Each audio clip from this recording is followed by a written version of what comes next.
this is something that keeps cropping up. This from the 33rd team.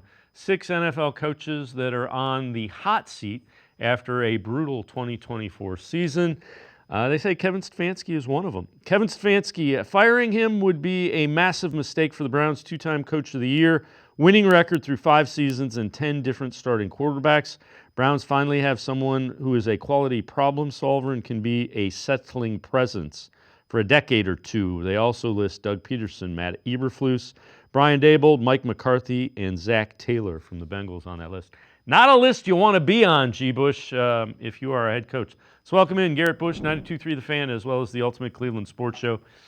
G. Bush, this is kind of a divide. I don't think I would fire Kevin Stefanski, assuming the wheels don't completely come off in the final 8 games. But you expected to contend for an AFC championship, and you're contending for the first pick in the draft. It hasn't been good. I think the quarterback play is the main reason why, but everybody shares blame in that, I think. Yeah, there's a couple of things that we have to take in consideration as well.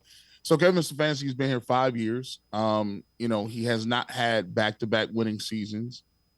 He's won one playoff game. Some people that are detractors of Kevin Stefanski would say, well, he didn't win that game.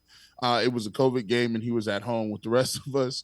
But there's conflicting information. On one hand, you can look at those numbers and say it seems that every time we have some expectations, the Cleveland Browns take a step backwards. 2021 is an example of that.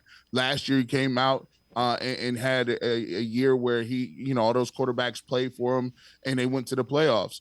But when you look at this, it's a mixed bag because, you are the 2-time Coach of the Year, but you did let your offensive coordinator go, your running backs coach go, your tight ends coach go. You did work calling the plays earlier this year. You relinquished those play calling duties to Ken Dorsey.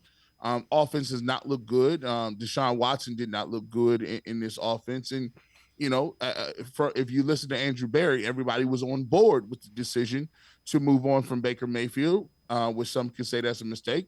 And also, secondly, everybody was on board with taking Deshaun Watson. So there is some good stuff Kevin Stefanski has done. I do think he is a calming, force in the building. I do think he has some strong suits, and I think one of those is, it's not one of those things where you're wondering if he's in over his head, so to speak, and it's not a bunch of controversy like Hugh Jackson, or if it's him in the front office at odds with each other. But, when you look at it, you have to take in consideration also that, look, they're looking to possibly be in the running for the number 1 overall pick or a top 10 pick.